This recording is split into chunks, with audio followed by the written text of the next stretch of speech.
Her Agenda is a digital media platform bridging the gap between ambition and achievement for millennial women of color, partnered with Bank of America for its Property and Power series. The series educates millennial women about home ownership and featured a startup, a lineup of virtual events and educational articles, including hosting a virtual panel last Thursday.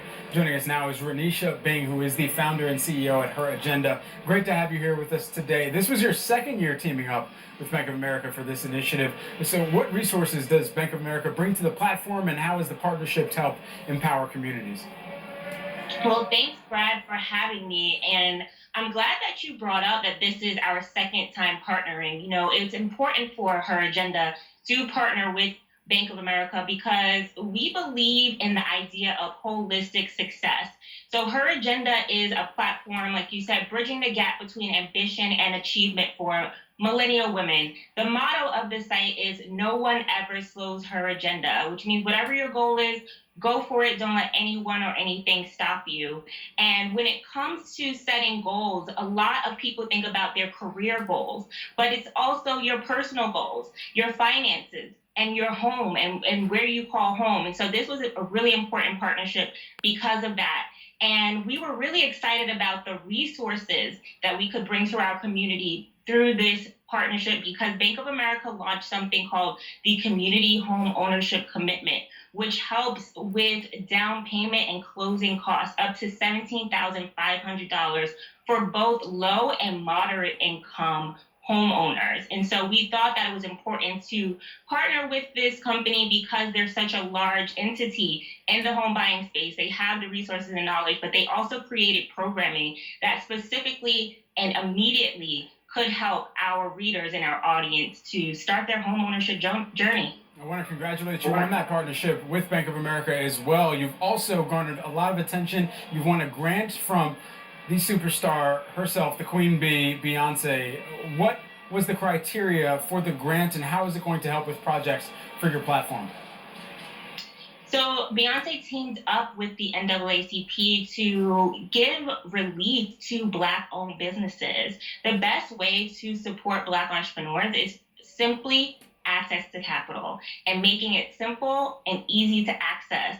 And so the criteria was simply to be a Black-owned business, to be in business for a number of years, and just to present your impact on the community. I think that was a factor. I can't really say because I wasn't a judge, but Her Agenda has done a lot of work within the community with helping millennial women to, one, see the possibilities of what their careers could be, two, get access to the resources. That's something that is key when it comes to growth in terms of your life and your career, is getting direct access to those resources. And often women, especially women of color, because of the lack of mentorship, because of systemic barriers and biases, are often blocked out of those opportunities. So we have a database on Her Agenda that gives our readers direct access to know what networking events to go to, what conferences, and what they actually need in order to get started or get to the next level of their career.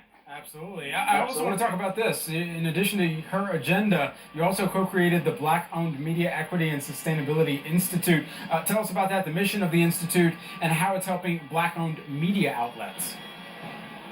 Bringing it back to full circle, in a sense, with this partnership with Bank of America, another reason it was important is because it sends a signal to the industry and the marketplace that it is possible to successfully partner with an independent Black-owned media company. Now, what it takes to get to that point, to get on the radar of a Fortune 500 brand for a major partnership, the barriers and obstacles that exist for independent Black media should not exist. And you look at legacy media companies like the Ebonies of the world and the Essence magazines of the world, and it's clear from the headlines that the sustainability part is missing. And so what we're doing with the Black-owned Media and Equity Sustainability Institute is we are unifying all of the independent Black-owned media platforms by, one, creating a database so that the audience, the public, and also advertisers can see what Black-owned media exists today. So if you go to blackownedmedia.org, you can see that. And we're challenging major brands and advertisers to reserve at least 15% of their budgets to independent Black-owned media. And I love this partnership that Her Agenda has because it really sends a signal to the marketplace what a successful partnership can look like with the independent Black-owned media brand. And then just lastly, while we have you, during the Obama administration, you spoke at the White House and participated in the United State of Women Summit. What do you take from an experience like that? How does that kind of influence your day-to-day activities and really drive some of the operational aspects of each of the businesses and the platforms that you continue to use and be able to connect women of color across business and beyond? You know, that was a very powerful and huge moment for us. But one thing that I take away from it, aside from being able to be part of history, is that it was an opportunity that I created for myself. And so I encourage entrepreneurs and founders watching this who are up against so much to not be discouraged in this time of crisis, and don't be afraid to create your own opportunities. I actually texted a friend that works for the Obama administration and asked how I could help the Department for Women and Girls in their work to advance equality for women, and immediately got put onto an email with Valerie Jarrett's like head of staff to come and speak at the White House. I was very early in my career. I didn't feel like I was at a point where I should be speaking on that platform, but I did it anyway. And so my message in that is to create your own opportunity, and you'll feel that fear, but do it anyway, because the impact can be so much greater than that fear, that feeling, and it can have a ripple effect for your business and your life. Wholeheartedly agree. Rhonesha, such a pleasure to have you here with us today to discuss. Founder and CEO of Her Agenda, Rhonesha Byng, joining us on Cheddar. Everyone on the other side.